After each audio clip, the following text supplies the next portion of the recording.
welcome to Issues with Cartoons, the show about cartoons and comics. My name is Carl Lucas. I'm Kyle Windle. And today we're talking about the first episode of Season 2 for Avengers, Earth's Mightiest Heroes. We're back, baby. Yeah, we're back with our coverage, our sprawling coverage, every episode. In-depth, into the weeds, minutia takes on Avengers, Earth's Mightiest Heroes. Wild claims about the continuity, wild claims about Christopher Yost, just all of that packed into a single episode. Yeah, we're gonna shoot shots and name names. What more do you want? I've missed talking about this. For people not in the know, we're now halfway through the show. We finished season 1. Mm-hmm. We took a little time off to cover some Fantastic Four, some Avengers, some other stuff that.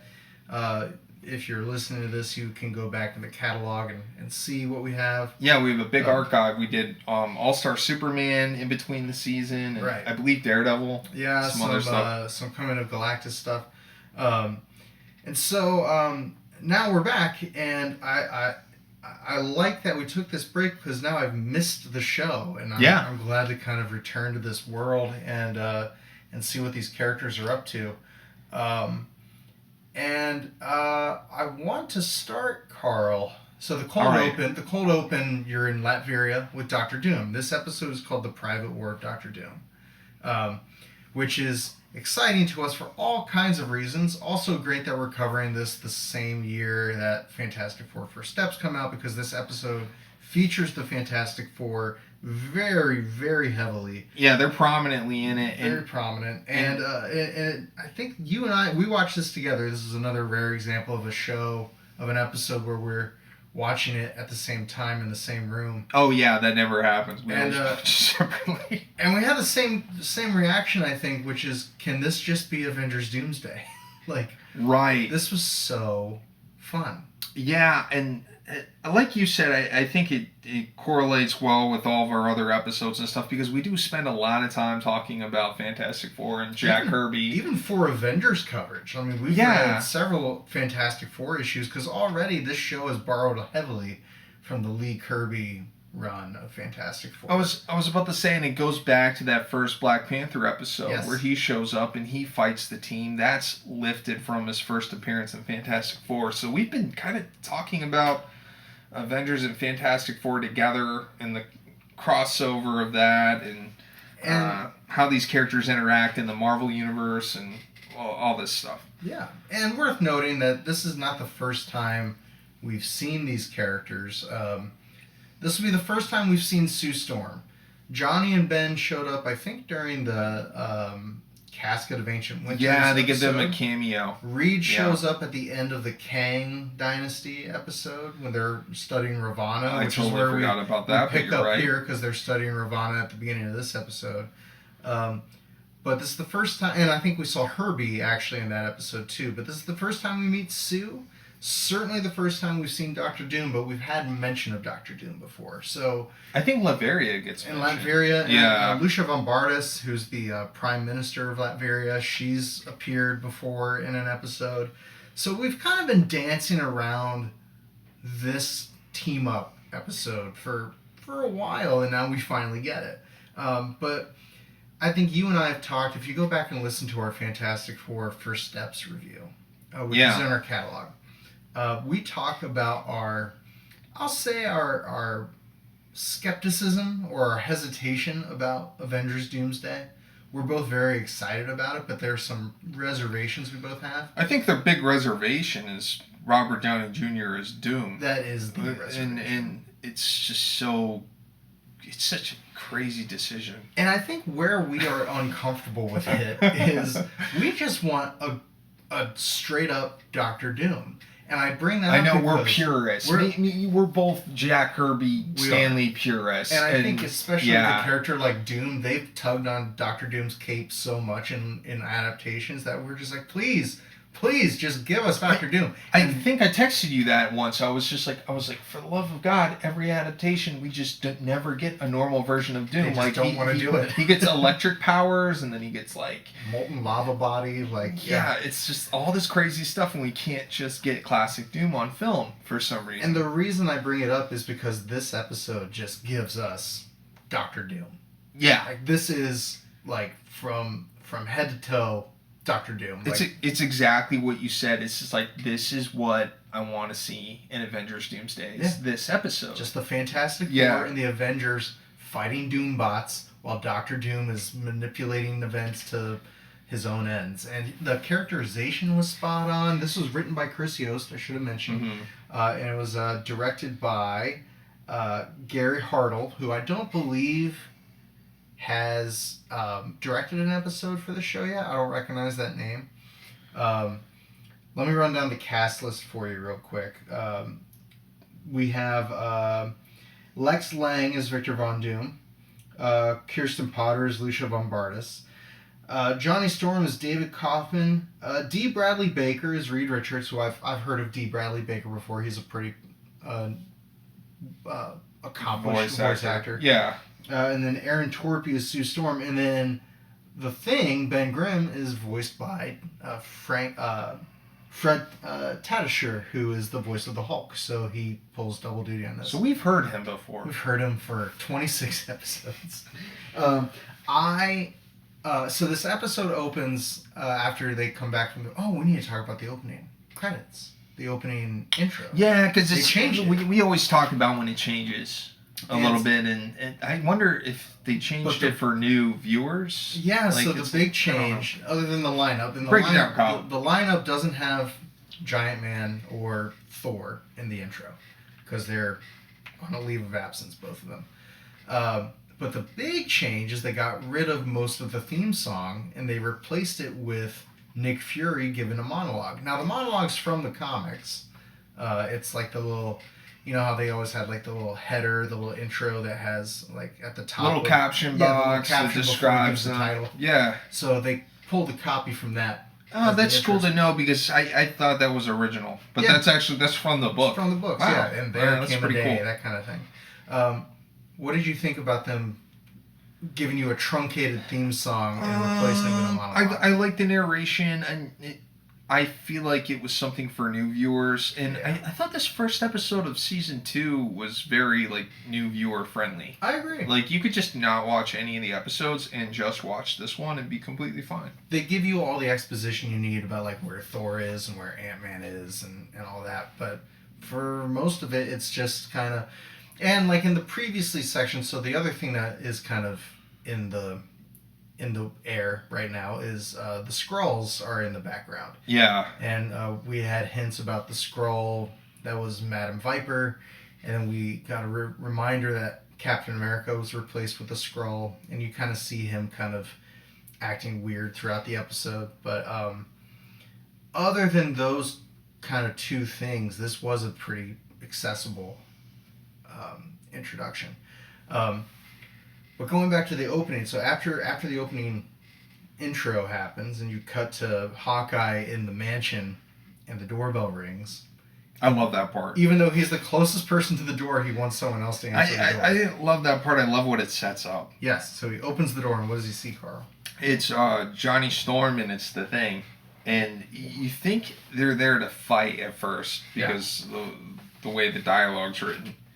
But they're really there to play cards. And apparently the Fantastic Four and the Avengers get together and play cards all the time. Which is another comics thing. Like, the Thing holds a poker tournament, like, ever so often. And I love the part where Ben says, I brought chips, and he holds up a bag of chips. And Johnny says, I think they wanted you to bring poker chips. But then the Hulk walks on screen. Yeah. What happens, Carl? And then the Thing and the Hulk immediately start fighting, and it's a quick way to establish that they have a relationship, that they've met before, they've been having these poker games, and it just kind of establishes that these characters have met up quite a few times between episodes. Oh yeah, totally. I guess, and I thought it was a really smart way to do that. Yeah, you get all that you need, and I love that. And the Hulk Thing relationship has been adapted in animation before.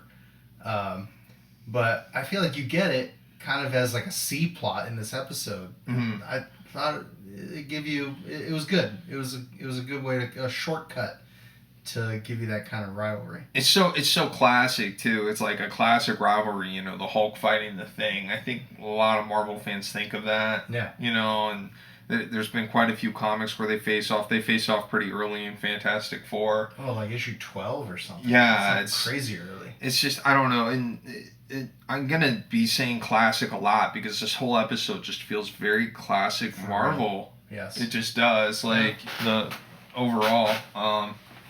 Speaking of classic, another change from last season was some of the costume designs, and one not so classic. They changed Captain America to the Ultimate version, which I could take or leave. That was fine. I think it'll. I thought that was crazy that they included that because that was a little more modern. Yeah, I think it'll be helpful though later because he's a Skrull, right? So like if you see Ultimate Cap, you know it's the Skrull. So that'll be helpful, I think. Oh. But, the other major costume change they made, which you and I both enjoyed, was Iron Man. Oh yeah, they had a really classic looking Iron Man. Yeah, they had like the tank top armor. With like the full shoulders and everything. Yeah, where it has like the little brick shoulders that come up, I guess. And then they had the fins, the two little horns on his head. Which, if you read old '60s Iron Man, or if you're like us and you read late '90s Heroes Return era Iron Man, I was about to say that's how they drew him in the '90s. Yeah, with that little V. Like. I loved it. Yeah. I cool. hope they keep it, but I don't think they do. I don't remember them keeping it for the whole season, but I thought it was great. I think it fits though to have Iron Man's suits change throughout the show. It fits the character. I agree. His costume never stays consistent. We got some other variations of Iron Man's armor. I think in the Ultron episode. But it's kind of surprising they don't utilize different designs more often. I guess it's with animation a little harder, but I really enjoyed that. And then it was cool. The Fantastic Four designs were spectacular.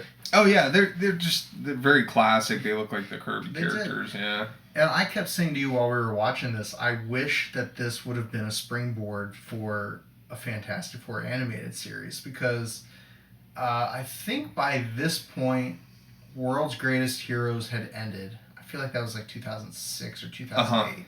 So that show was done.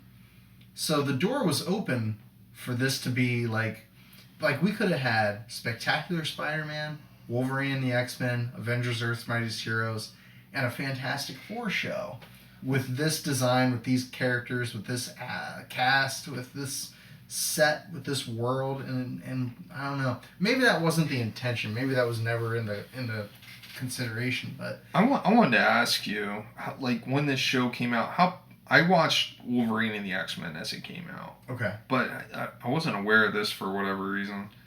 How popular was this when it was coming out? Oh, I mean, I don't know numbers. I'm not really good at like ratings and stuff. But like, were there like a lot of fans? I think my understanding was the following was pretty considerable. Pretty big, yeah. So like, it was the only reason it ended was because of the Disney buyout. Because they immediately greenlit Avengers Assemble after this. That's kind of like what happened with Spectacular Spider-Man. Exactly what happened with Spectacular Spider-Man. Yeah. Another popular show that was canceled before its time because of behind-the-scenes business stuff. And, they were planning like Carnage and Hobgoblin and all this cool stuff for season 3. I think the coolest thing about that show was the continuity. Similar to this. Very similar. Like they both had like... not just continuity between the episodes, but continuity that resembled the comic books. Right. And that's one of the things about Earth's Mightiest Heroes is that it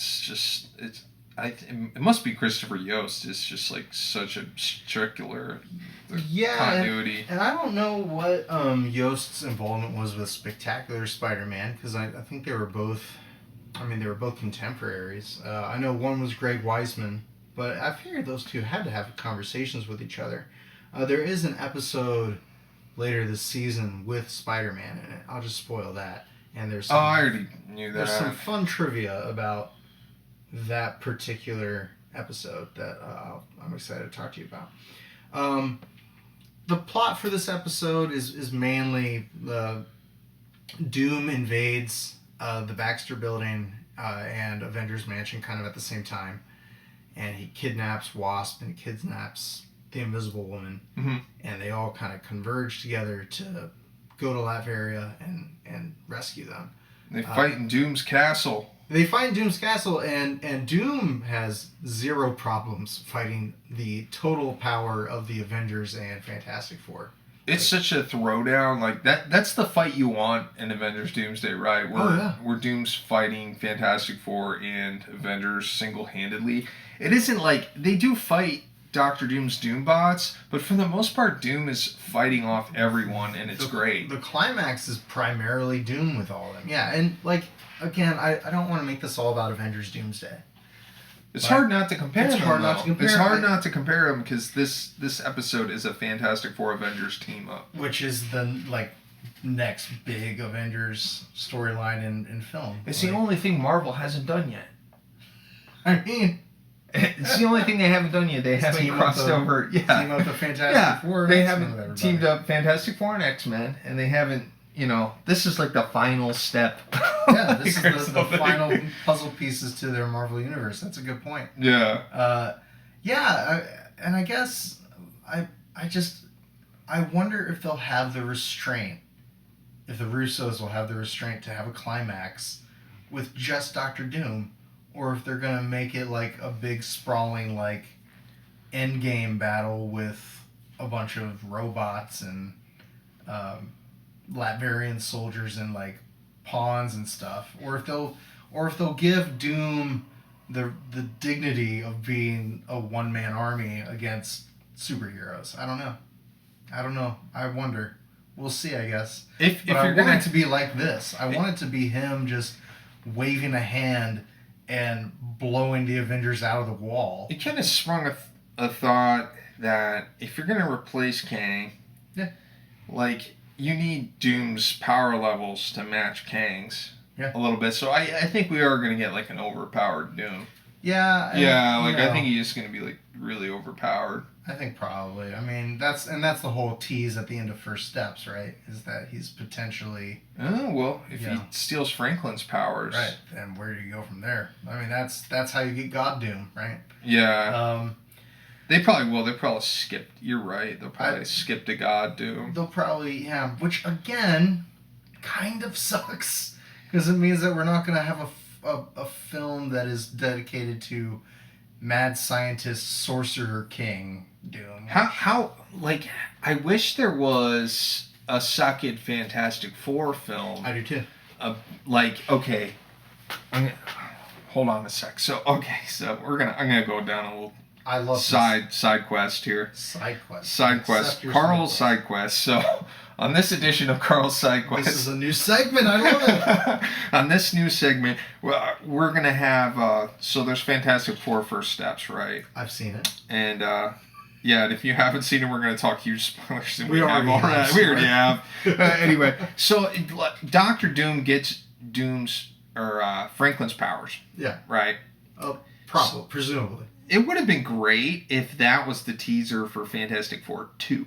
And we got like a second Fantastic Four film before Doomsday. And then it was just FF versus Doom, and then he abducts Franklin. That would have been better. Yeah, I agree. Yeah. I agree, but then they would have to pay Robert Downey Jr. another $80 million. That's what I don't get too. Like, how is this sustainable? I don't think it is. So, okay, this is not becoming about this cartoon anymore, but that's okay because we need to talk about this. This is my whole concern with Robert Downey Jr. is one of my concerns. I have like 5 concerns about this casting, but one of them is so controversial. You're clearly not playing the long game with this casting of Dr. Doom because he can't afford this Dr. Doom for multiple movies. No way. You're planning on him being in Doomsday and Secret Wars, and then you're going to be done with Dr. Doom. Meaning that Thanos is going to have more screen time. Which is crazy. Dr. freaking Doom. Now, I'm not begrudging Thanos. He's a great character. If you would have told 1998 Kyle Windle that Dr. Doom was going to get less screen time than Thanos the Mad Titan, I would have wondered why. Yeah. Thanos is a big deal, I get it, but he was not, before 2012, no one thought of him at the same level as Dr. Doom. He was not like, if you listed the top 3... I thought it was crazy when Avengers eclipsed X-Men in popularity. Right. Right. Because it was like, if you went back, like you just said, if you went back to 1998, Carl. Oh, no way. And you were like, hey, little dude, ruffles Carl's hair. Hey, those X-Men trading cards you have are worthless. And the Avengers are going to be more popular in 10 years. I would have been like, get out. Especially that year when like they were working on the 1999 Avengers cartoon that was not nearly as good as this one. Oh, yeah. I would watch the Avengers cartoon and be like, what was that? And then, I'd watch X-Men the Animated Series and I'd be like, I can't wait for the next episode. I do want to do like a speed run of that cartoon just to like...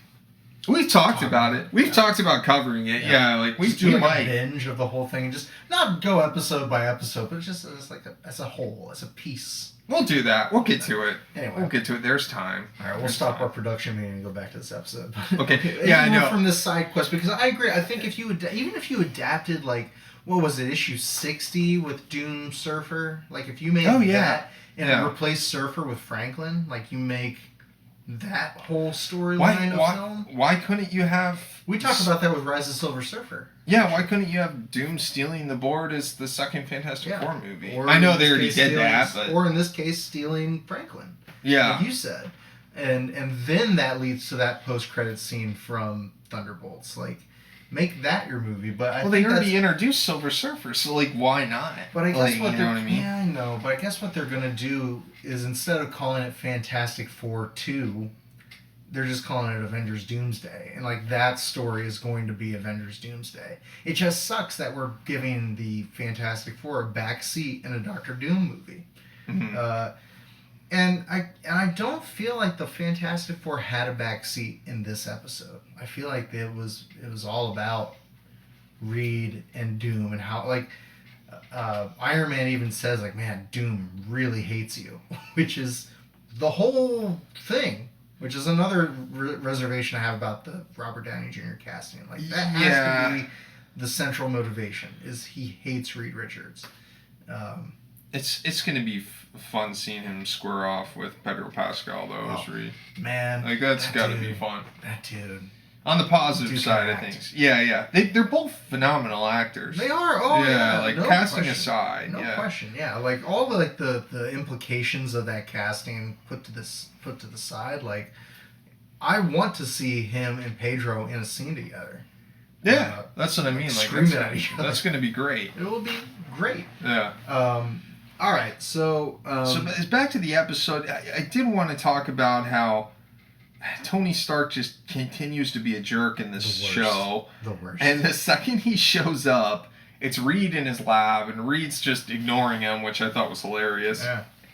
He's just messing with his experiments and stuff, and Iron Man's just like, I'm going to steal your woman. And basically, like, right off when the he rip. sees Sue, he hits on her. I'm like, have some restraint. No restraint. It's a very unlikable version of Iron Man. Yeah, it is. There's like nothing redeeming. Unlike the Robert Downey Jr. version, there's at least some more humor. There's a little bit of banter with Pepper that makes him likable. Some humanity. They needed something in the show to give him that. Yeah, because he does come off as a jerk. I wonder if taking Rhodey and Pepper kind of out. I mean, they're in the show, but not really. Yeah, they're not heavily featured. They're not really. No. I wonder if they had them in the show, if you would have gotten more of that. Yeah, he needs another character to bounce off of. Instead, he's like, him a little bit. Yeah, he's very like antagonistic with like all the Avengers characters all the time. He butts heads with them. Yeah.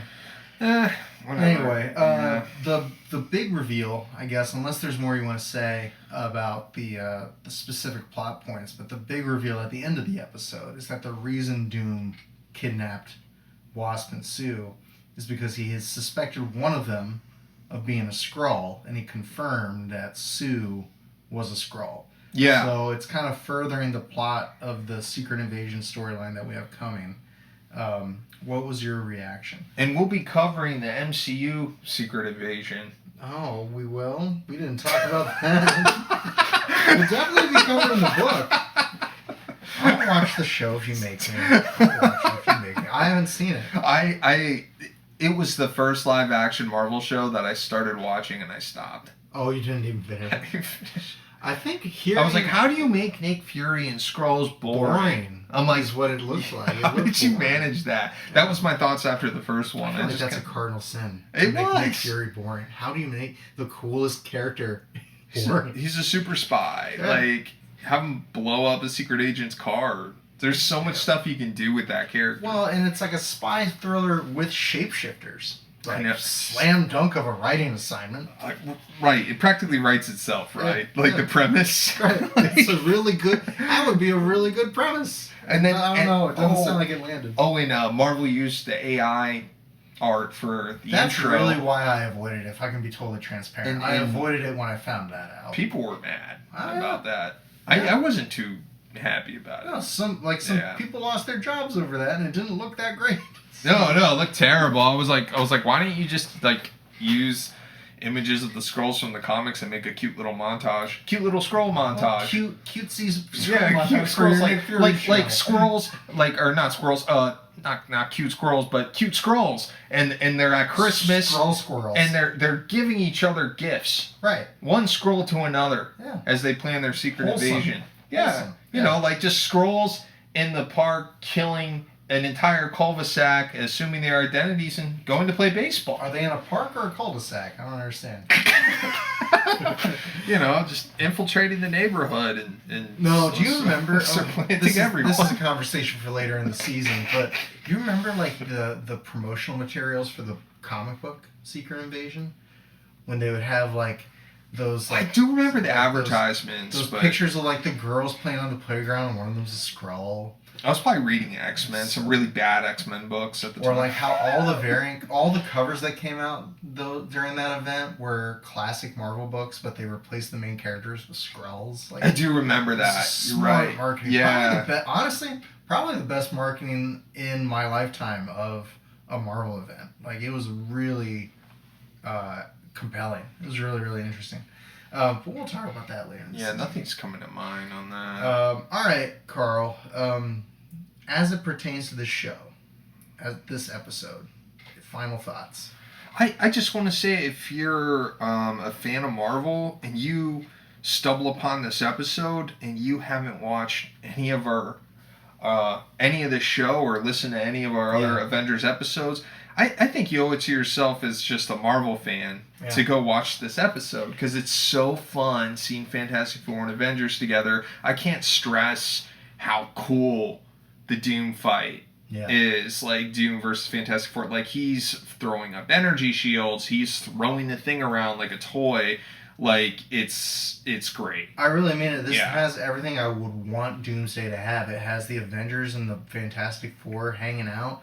The Thing-Hulk rivalry, not getting in the way, but being like a big part of their dynamic. Some great Johnny Storm interactions, great Johnny Storm animation. We talked about that, how it's probably one of the best Human Torch animations. It is like the best Human Torch animated, probably. And then you get Doom versus these major Marvel super teams, and I don't know how...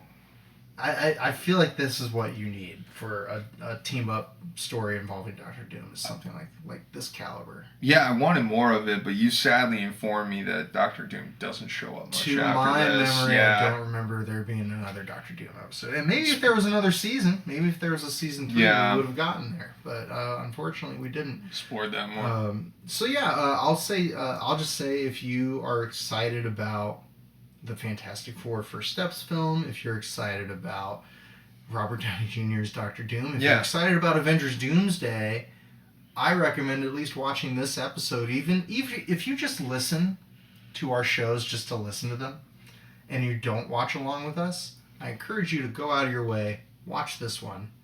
Yeah, this one's worth watching. It's a good 22 minutes of Doom versus some major Marvel Out of everything we've watched, this might be my favorite. That is very likely. Yeah. Yeah, like this is a top 3 episode for me. It's in my top 5, and it's up there with the Living Legend.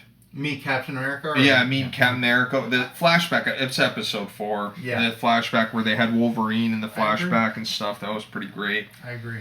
It's really strong. All right. Really strong. Well, when we come back, we're going to talk about some other times when the Avengers met Dr. Doom. and look at the comics. Yeah, we read some great comics this week. I'm looking forward to talking about it. I can't wait to talk about these. Yeah. All right, we'll be right back. Doom.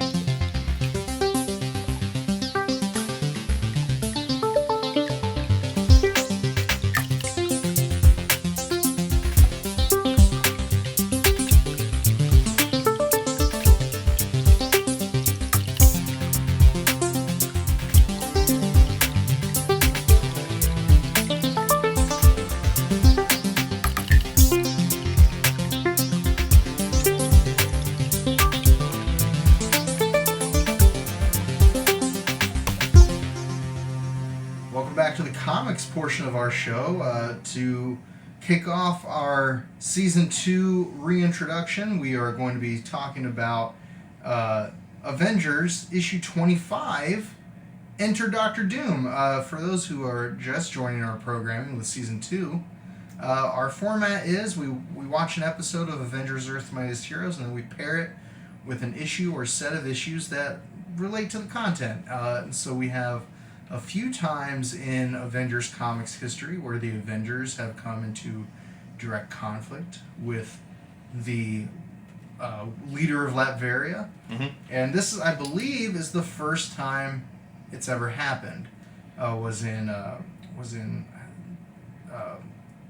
Avengers 25 by Stan Lee and Don Heck. It's a classic pairing, like almost to have, like, Doom isn't just a villain to the Fantastic Four. Doom is often a villain to the Marvel Universe early overall. On, that was established. Very early on. Yeah, because like he's showing up in Spider-Man. I was about to say he shows up in Amazing Spider-Man number 5. Yeah, fights Spider-Man right off the bat, like pretty early. They had to know. And obviously, they knew they had a winner. I gotta stop saying off the bat so much. That's okay. It's in every episode now. We say a lot of things this over and over. This is from February of 1966. This is the Cap's Kooky Quartet era of the Avengers, which is the first major shakeup in Avengers roster, happened in Avengers 16, about 9 issues before this, and that's when all the founders quit, and Captain America brings in some ex-supervillains to rehabilitate themselves as superheroes. And so you have Captain America with the Scarlet Witch, Quicksilver, and Hawkeye. It's a classic team-up, classic lineup.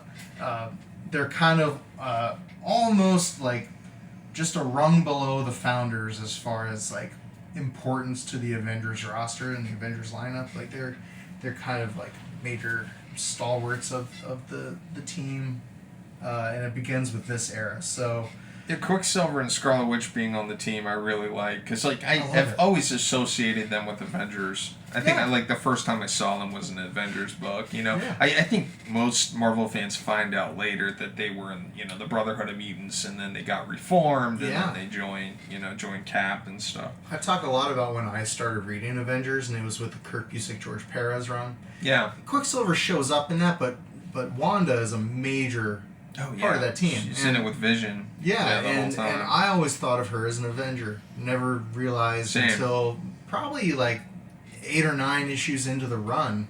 Actually, no, it was probably issue 10, because that's when you get a lot more of her backstory. That she was like the daughter of Magneto and a member of the Brotherhood of Mutants and stuff. And actually, Hawkeye features a lot in Kurt Busiek's run.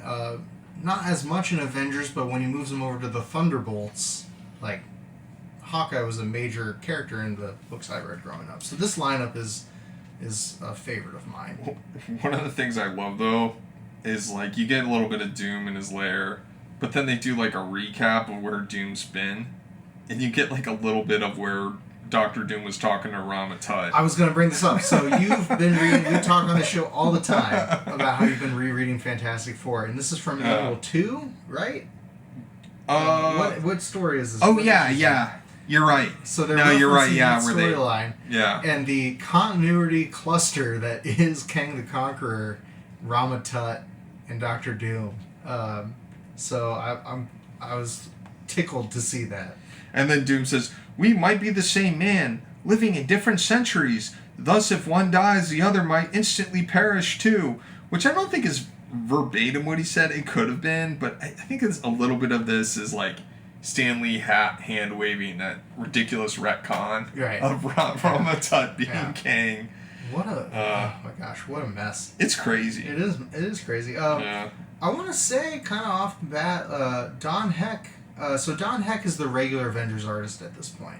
I think he I didn't realize they that. just come off of a Kang the Conqueror 2 or 3 parter before this issue, and I believe Don Heck drew all of that. And I'm not sure how many issues even before that he drew, but Don Heck is kind of the regular guy for a little while. I like the art in this. I thought it was really solid. Dick Ayers did the inking, and I thought both the line work and the inking were really well done. I think the compositions, I'm looking specifically at page 2 of Dr. Doom at his computer, like that kind of downward shot with all that tech. I think Kirby tech. That looks very Kirby. And then there's a lot of chance for Heck to show off his kind of character acting with the soap opera around Hawkeye and Wanda and Captain America and all that. Because this group doesn't always get along in the same way that the Founders did, because Hawkeye has a chip on his shoulder and is kind of trying to prove himself, like we talk about in this show all the time. Like he wants to be taken seriously, he wants to be the leader, he wants to be the alpha, but he's not quite there yet. And he wants Wanda's affection and attention, but she's got a crush on Steve. But I love Don Heck's rendering of like the character faces. There was a little bit of like a love triangle thing going on. I liked all that soap opera stuff of like Scarlet Witch is kind of like pining for Steve and they stuff. don't really do much of that going forward. Like once Vision shows up, that's pretty much forgotten about. I was surprised about that. Yeah, I never knew that like Scarlet Witch had a thing for Cap. I thought that was interesting. Yeah, there was a right around Avengers Disassembled, there was an issue of Captain America and the Falcon that references it. But that's the only other time I've ever seen it referenced. So move on from that thread. Yeah. All right. So a lot of this is the first like 5 or so pages is just them hanging out in the Avengers mansion, just kind of arguing with each other. Kind of establishing the relationships, establishing this team, like how Hawkeye feels about everything. And Hawkeye's kind of like he's kind of the Wolverine of the group, He's kind of like, he's angry, he's kind of angsty. But the whole conceit of this is that Wanda gets a letter saying that they have a relative of theirs contact them. They are told that an aunt from Latveria has found them and wants to meet them. That's why they go and meet Doom. So they go meet Doom, and I think if I'm remembering right, Doom's whole motivation is like, well, if I can show the Fantastic Four that I can beat the Avengers, they'll realize they have no chance against me. And I'm just like, why don't you just fight the Fantastic Four again? Yeah. I think it's because he's scared. One thing I really loved about this issue, though, is you get to see Doom interact with the people of Latveria, and you get to see the people of Latveria are fleshed out a lot more. You get to see how they view Doom and stuff. You don't get a lot of that in Annual 2. Like, Fantastic Four Annual 2. Like, it sets up Latveria, I believe, but you don't get, like, this view of the townsfolk, which I love seeing all that stuff. I thought it was super interesting. It is very interesting, because most of them are acting like he's incredible, and then you get this one guy kind of in the background who's a skeptic and recognizes him as evil incarnate and everything. But the Avengers show up to Latveria and are immediately arrested. And thrown fugitives. Thrown into a jail cell, but like a true dictator. But the Scarlet, for real though. I mean, pretty much tale as old as time. But Wanda uses her hexes to break them out, so you wonder what the whole point of that was. And then Doom creates a giant dome. Is that what that is? Yeah, it's like an energy shield. Yeah, he like shoots. He's like, I'm gonna seal Latveria off from everything, and then like shoots this magic beam. And I love how that was drawn though. You can clearly tell what's going on. Like it's the whole town and the mountains. And I really like how it's a cool panel. I like how Don Heck draws Captain America. I think it's very classic looking. Yeah, no, it looks great. Looks great. So they make their way to the castle and find their way to the throne room, and they face off against Dr. Doom. They mostly just shout at each other for a little bit, and then when Hawkeye goes to shoot an arrow, Doom turns on a giant spotlight to throw off his aim.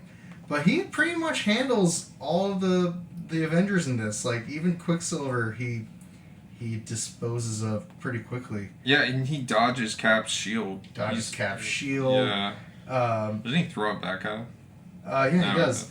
Well, I think what the funniest part about this, though, is when Wanda, who theoretically is the most powerful of this quartet, she zaps him with a hex beam, and Doom has a device to nullify her childish power, he says. Yeah, her hex powers, yeah. Where did that plot device go? Like, we never see that again. It's so interesting how they just kind of come up with random plot devices, which is the benefit of having a character. It's interesting because you have stuff in like current canon where, in current, like 10 years ago, like you have like, Scarlet Witch is saying no more mutants and destroying half the mutants. Like, where was Dr. Doom then with his anti-hex machine? Right. Yeah. You know what I mean? And you saying that brings to mind, so there was an event called Avengers Children's Crusade, which was like a Young Avengers story. Okay. Where Wiccan and Speed are Young Avengers who are the more or less children of the Scarlet Witch. Yeah, Wanda. So their whole mission is to find the Scarlet Witch, and they find her in Latveria with Dr. Doom. And I'd be interested to revisit that after reading this, to kind of see... if this gets referenced. Because I think he tries to make her his queen and stuff, but he's like got her under mind control. I don't quite remember all the details, but there is something too that where like Doom loves powerful women, and that relationship, which you don't get a whole lot of hints of here. A highlight of this issue for me, though, and it was so sad that it ended so quickly, was the Fantastic Four show up. Yeah, they have a cameo. Yeah, and this is 1966, which I think puts it around the Galactus trilogy. Oh, so this would have been that era for some context. of Fantastic Four. So it's just interesting to kind of think in parallel of these things all happening around the same time. But they cannot intervene because, Latveria, he's the leader of a sovereign nation. Yeah. Even though the Avengers are... Yeah. He has diplomatic immunity, so the Fantastic Four cannot go and fight Dr. Doom. I'm waving my hand back and forth like, no. Don't you do it. Even though you do it in your own book. Don't you do it. You can't do it here. So that's the reason the Fantastic Four cameo, and they kind of get written out very quickly. Like, they can't go and fight Doom.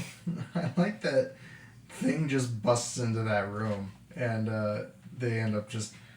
being told no anyway. I misspoke earlier. The second fight with Doom is where he throws Cap's shield back at him. You're right. He did avoid his shield in the first fight. I misspoke, but I love that moment because it's a page turn. Yeah, it is. And reading this for the first time, I didn't expect it. Yeah. Like, he threw the shield and then Doom's just like, that's a good automatically point. Throws it back. I thought that was cool. It's not a lot of times where the page turns utilized in these older 60s books. But you're right. That's a good example of it. This is a good fight.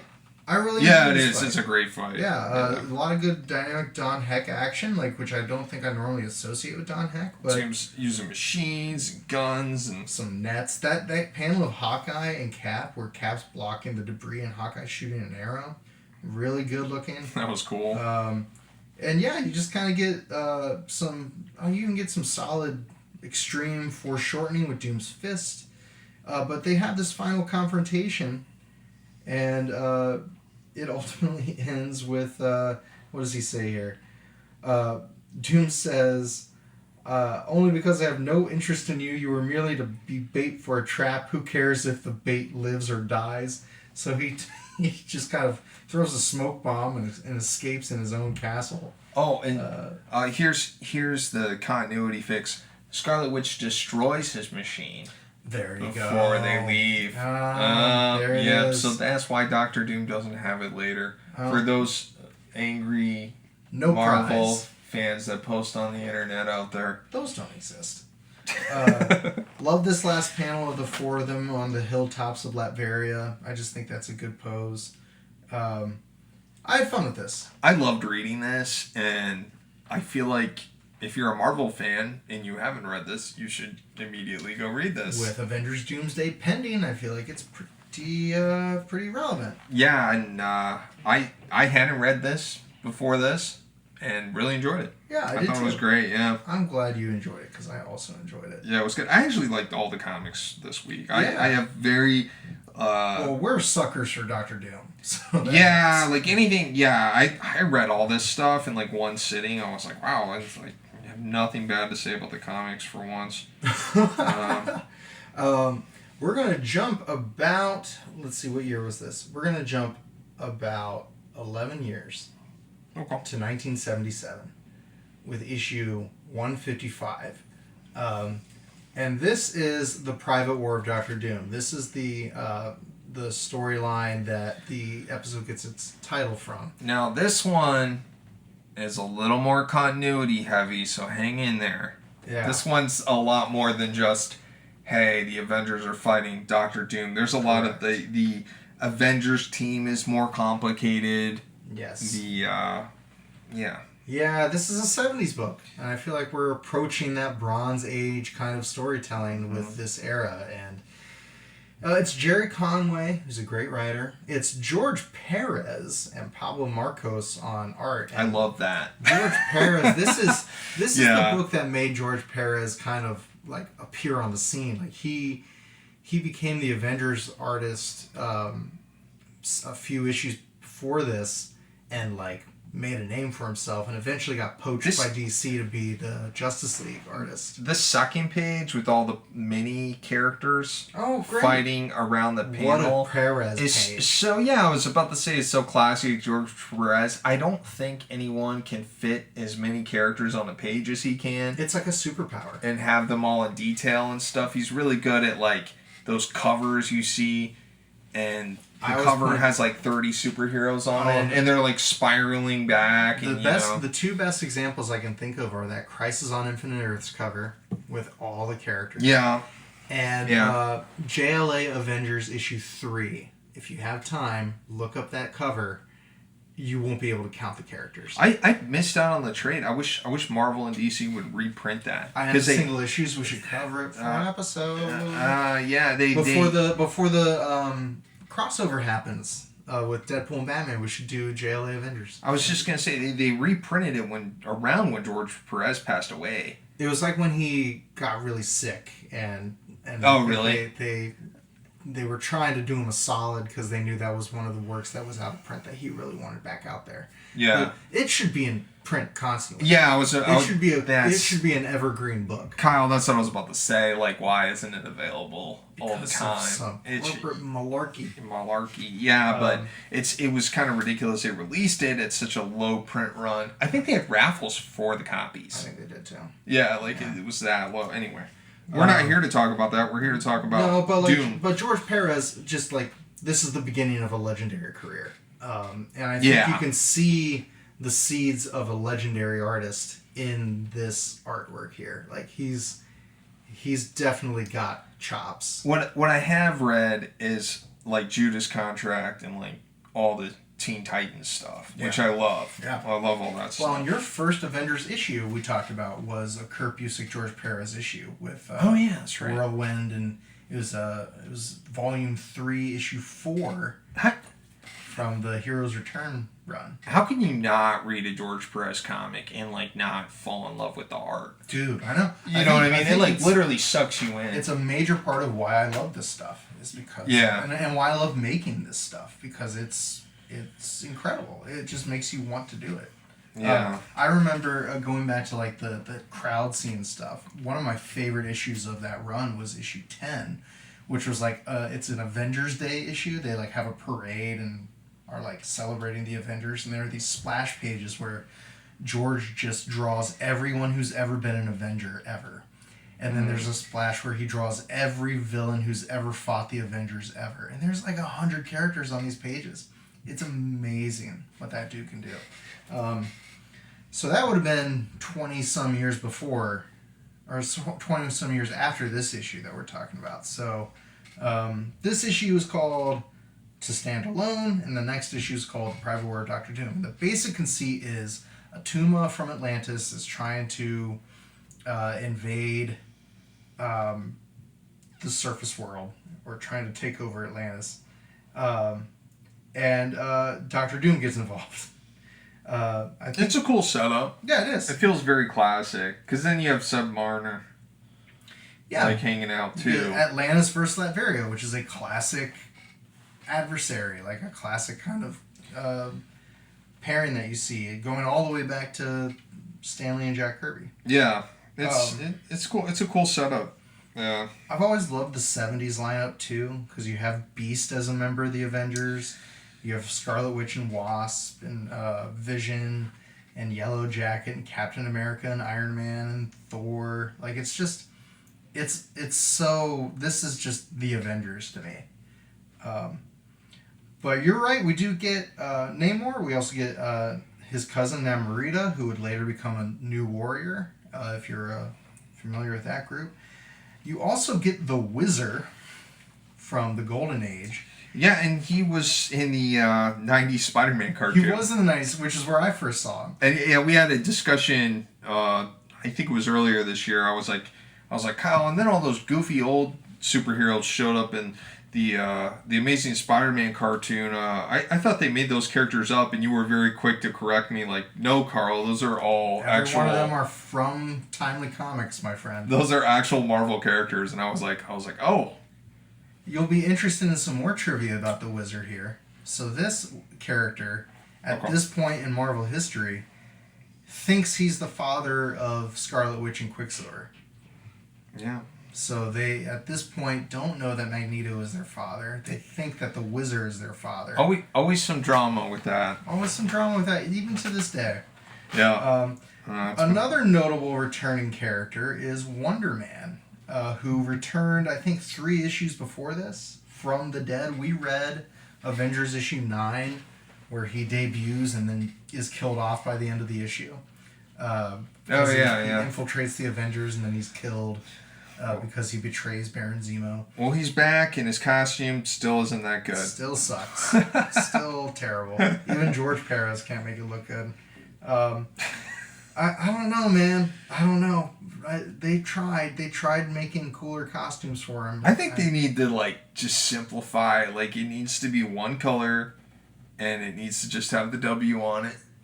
And then maybe give him some semblance of a mask or something. Yeah, I think where they landed, where George Perez ends up landing on it is it's kind of like a black almost tank top. Like, it's got these little flaps on his shoulders, and then it's got a big red W on it. But then it's got this weird belt. I don't know. They can't help but complicate it. I don't know if I'm a Wonder Man fan. I don't know. Why have Wonder Man? Why have Wonder Man when the Vision is right there? And you know who else thinks that? It's Wanda Maximoff.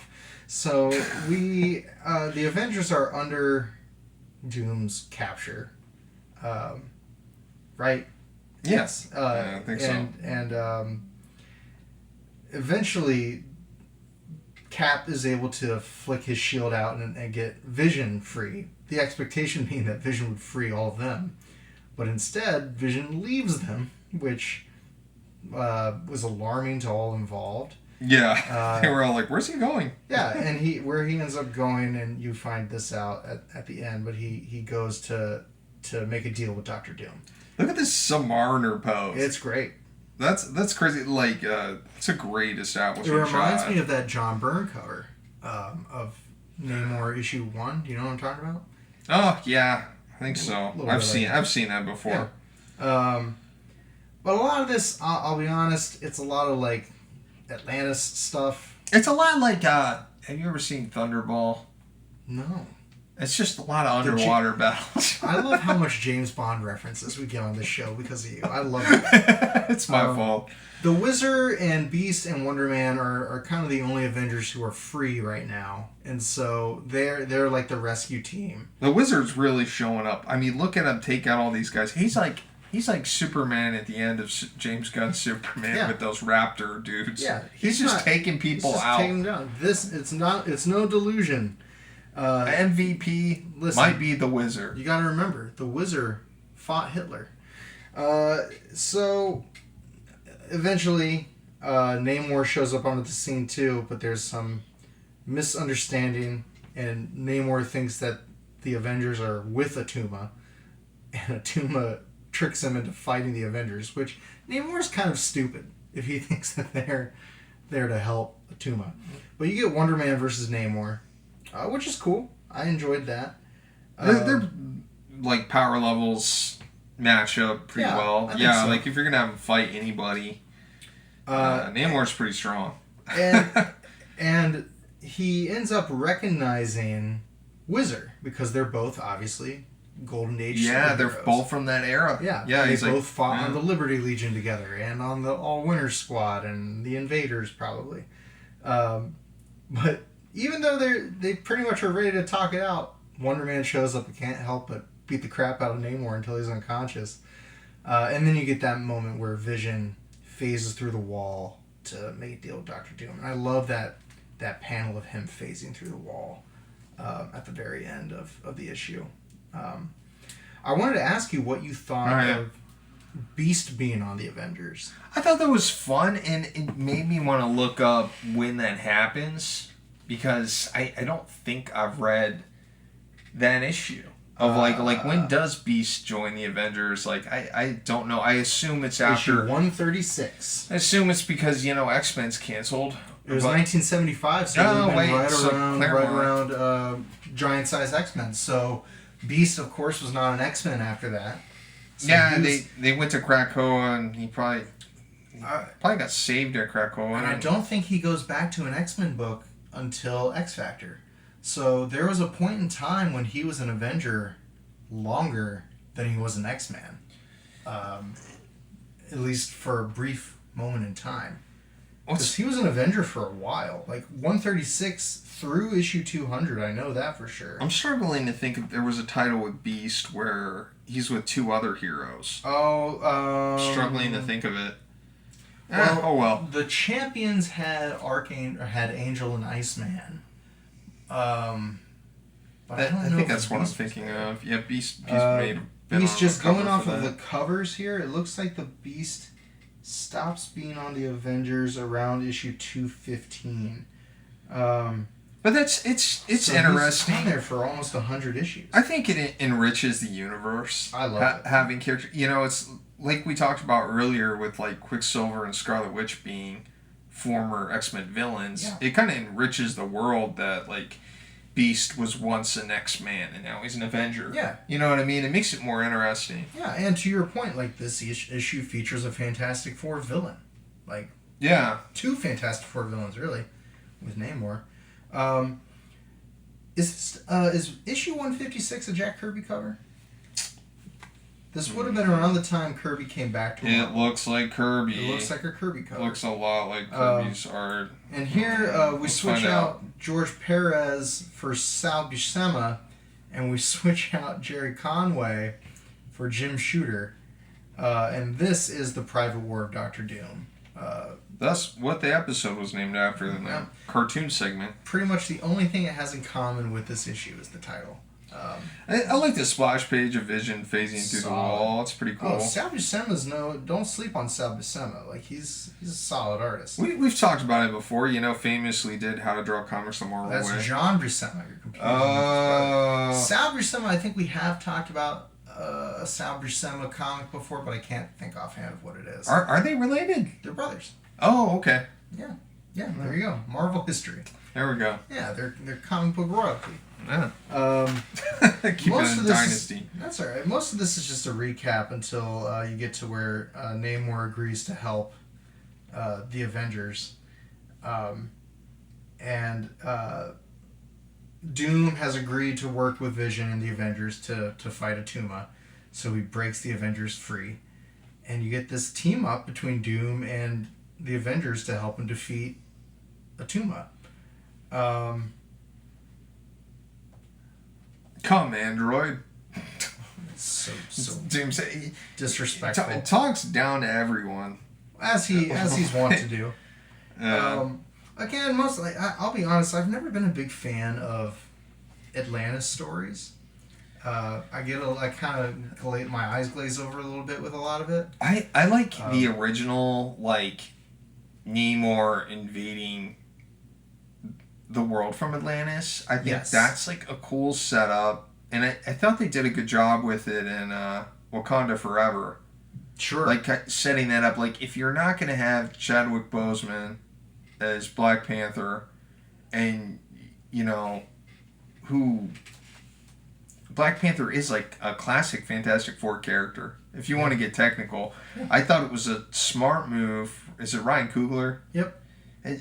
I thought it was a smart move to, like, go back to the sandbox and be like, I'm going to get Namor to be in that film. Because that's, like, another classic character that fought Fantastic Four. Give it a really good story.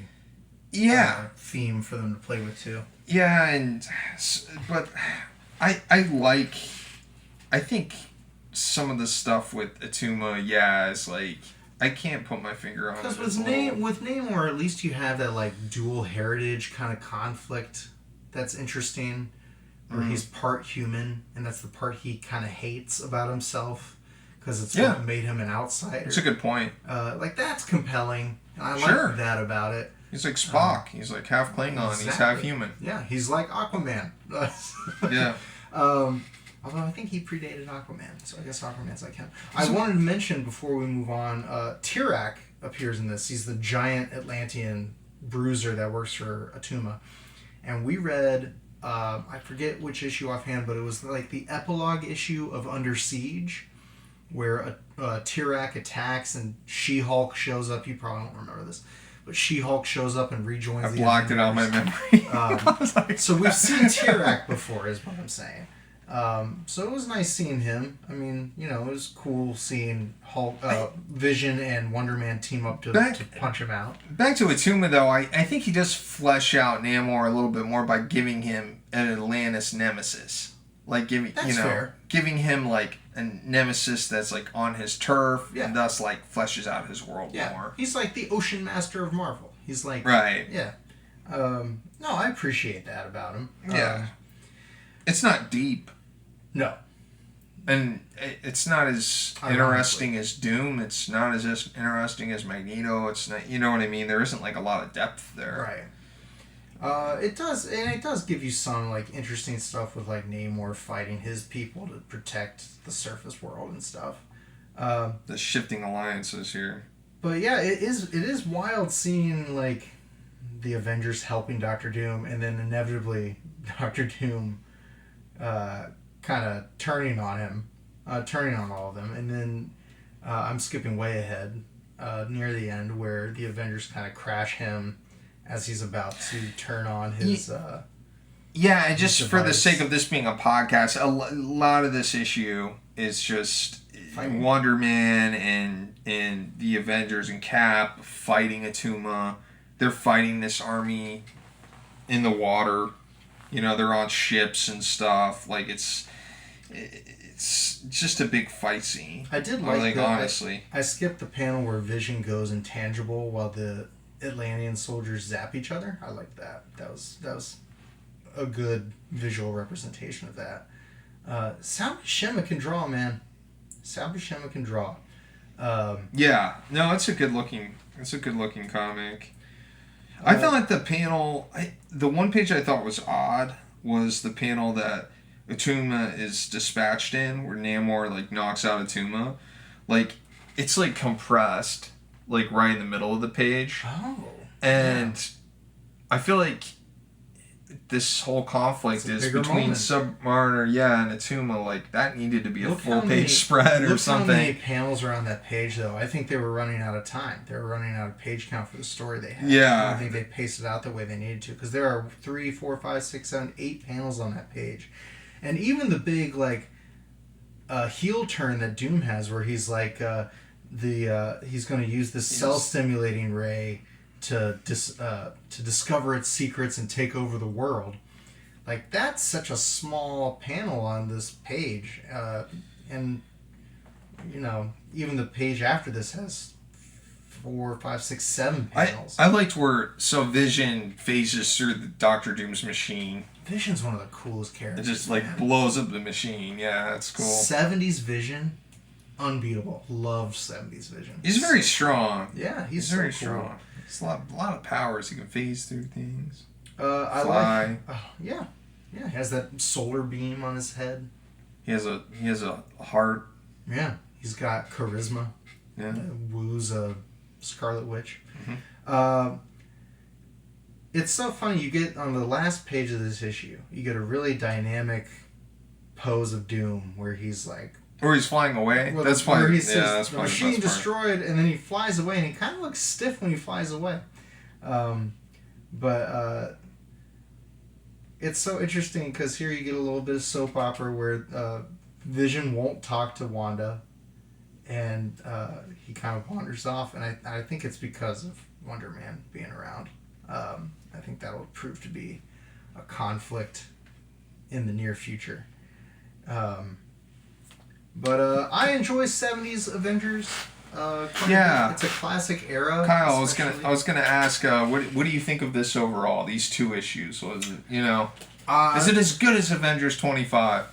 I think plot wise, I'm gonna say no. It's not. I had more fun with 25. Yeah. I think I love the lineup and the art of 155 and 156 more maybe. But I'm also a sucker for George Perez. And I'm a sucker for this lineup. I genuinely love Beast, Vision, Scarlet Witch, Wasp, all those guys being on a team together. It feels classic. Even with Wonder Man there. Even with the Wizard. Yeah. Maybe because of the Wizard. I thought the Wizard was some of my favorite stuff in this. He was fun. I like that goofy costume. Yeah, I think you brought up a great point where it's cool that he has history with Namor and stuff. It's like the old men of the Marvel Universe having a conversation for a minute. And this is the 70s, right? So World War II would only have been 30 years before. So theoretically, Wizard's in his 50s maybe? It's not outside of the realm of possibility. They're both really fun. It's fun seeing Doom at odds with Namor and the Avengers. Yes. And like where he's going to navigate. I think that was the most interesting thing about this. I think you're right on the nail too, that like Atuma Namor is kind of boring. Yeah. On paper, it is. It's just boring. And forgive me if anyone is a fan of that. I'm not saying throw this comic in the trash. No. It's good. No, don't it's throw good. it. No, yeah. It's worth it for the Vision and the Dr. Doom stuff alone, I say. But you also kind of, with a cast this big, you do run the risk of some characters falling into the background. Like Wasp and Yellow Jacket were there, didn't have a whole lot to do or say. You have... You're right. Yellow Jacket does absolutely nothing. Nothing. Zilch in this. Yeah. So, there's that. I think that's the benefit of the Cuckoo Quartet group also, is you get really good character dynamics in that one 20-page issue. Because there's just 4 main characters. As opposed to this, which had, I think, 9 or 10 Avengers. And I like a big cast. I enjoy a big cast. I think that's just something you sacrifice. You get less development. Yeah, the bigger, especially in a comic book, it feels like. But I feel like X-Men rides that wave where they're just, they have so many characters and then none of them get developed, and then they introduce a new writer gets on the book, and then they introduced a new cast of mutants, and I think there's a lot of, because of that, X-Men has a lot of underdeveloped mutants that were there for a generation, like Morrow. I feel like the X-Men films suffer from that. Oh, the films more than the comics the too. Films are they just cast characters to be special effects half the time. Or have a cameo. Yeah, they're not even real characters. Yeah, they have a cameo, and then they promised, you'll see more of this, and it never happened. I know. Yeah. It's a shame. I could say that about a lot of comic book movies in general, though. They do promise things that don't get fulfilled. Yes, true statement. All right, Carl, anything you want to say about this issue that we haven't already said, or these issues in general? They're a lot of fun. If you're a fan of Dr. Doom, go read these. If you liked the cartoon, go read these. They're great. I think, Kyle, these are very wise to pick for the cartoon. They're great. I thought about doing a Fantastic Four. I thought about doing Fantastic Four issue 5, right? Like his first appearance. But then I thought that's probably been covered pretty well. Yeah, and I've read it 5 times. Yeah, and I think this is something that you probably haven't read before, and you're right. I hadn't read them before either. And I think if you think of Dr. Doom as a Fantastic Four villain, I think this positions him as a Marvel villain more generally. I think it's crazy I never read Avengers 25 until this. It feels so classic. Yeah. It feels like a book that fits right in with, Amazing Spider-Man and Fantastic Four and Hulk and, all those great early Marvel comics. Honestly, it should be in a trade. It should be, I don't know. There should be a Doom versus the Marvel Universe trade. I bet that has to be something they're working on. Get those early Doctor Doom appearances. I think that would be Marvel if you're listening. Marvel is not listening. Well, they're definitely not. I've seen our view counts. They're not listening. They're not listening. But no, that would be dope though if you had Fantastic Four issue 5, annual number 2, maybe the Blind Man Shall Lead Them storyline with Daredevil. Get Amazing Spider-Man issue 5. Get Avengers 25. I'm sure he shows up in the Hulk. I'm sure he shows up in, I don't know, a billion places. It would be cool to just get a bunch of those early Doctor Doom appearances all consolidate it, sewn together into one book. Yeah. All right, Carl, plug your stuff. We'll see. So times are hard, and I know this economy is not great. Everyone I talk to is not doing too great right now. But something free you can do is you can go to www.carllucasdraws.com and you can join my mailing list. You can shoot me your email. I'll keep you posted on everything I have coming up. Like SPX. I'm going to be at SPX this year, and I'm going to be at a library talking to kids about comic books. So if you have, if you have a kid, talk to them. Yeah, bring them by, and I will draw Fantastic Four characters. You know what I mean? Yeah, sure. So if you want updates on Carl's appearances, on updates on his books, he's got a book at the printer as we speak. Yes. If you want to hear about any other projects he's got in the works, you need to sign up for his mailing list. Yeah, so www.carllucasdraws.com. That's what I want to push. Right now, I'm working on Captain Devil 4. Sweet. So Captain Devils are just churning along. Kyle, what's on the docket? Ko-fi.com/kylewindle is the hub that I'm working out of right now. That is the headquarters of Kyle Windle operations. And there you can find Cornelius Armstrong, Thunderduck, and Mad Science Rejects. I'm piddling away at my Halloween special. By the time this comes out, Halloween may already be here, so you will know if my book got out on time. I'm shrugging right now. I don't know when this episode's going to come out. So we're, just for background, we are recording this as we're about to release episode 22 of Avengers. We release everything out of order, folks. No, we release them in order. We are working way ahead. Yeah. So we are not recording this contemporaneously with the release date. It's true. So we are about to release episode 22, and it's early August now. So we have about 4 episodes left to air. So that'll take us into September. We'll probably take a few weeks off and show some other stuff. And so by the time this comes out, it'll probably be early October. So be on the lookout for Zombie Vampire Hunter. Okay. I will try to get that done by October, certainly before Halloween. You can at least get a digital copy at ko-fi.com/kylewindle. I don't have a mailing list as of this recording. I am interested in starting one. I'm going to see what Carl has done for his, and maybe I can copy that. I've also been interested in Substack. I've recently started utilizing TikTok more, just in time for them to replace it with an American-based app. But you can find both of us on TikTok. Both of us are on Instagram. I am on Bluesky. Carl and I are both on Threads. And Carl is on Facebook. The show, Issues with Cartoons, is on TikTok, Bluesky, Instagram, Threads, and YouTube. And our home is mainly Spotify. So please rate and review us and contact us at contact@IssuesWithCartoons.com, emailing us with any questions, requests, or concerns. Anything about Dr. Doom. Any Dr. Doom recommendations, any misgivings or excitement you have for Avengers Doomsday. Yeah, tell me my Avengers Doomsday takes are bad. Yeah. I'd love to hear from you. I love being told my takes are bad. Yell at me that you don't think Silver Surfer should be a woman. I love that. Ideally, I love when people at conventions come up to my table and yell at me about Silver Surfer being a woman. It's my favorite thing when I go to do a comic show. That's my favorite part. You have your own line just for that. If ideally you want to do that, please put that in the comments of our posts so it gooses the algorithm and promotes our post more. Join my mailing list and yell at me that you don't think Silver Surfer should be a woman. I think you should join Carl's mailing list and compliment him for all of his amazing artwork and all his contributions to comics. Yeah. Like, can you call my work comics? I mean, it's certainly characters and squares, but is it a comic?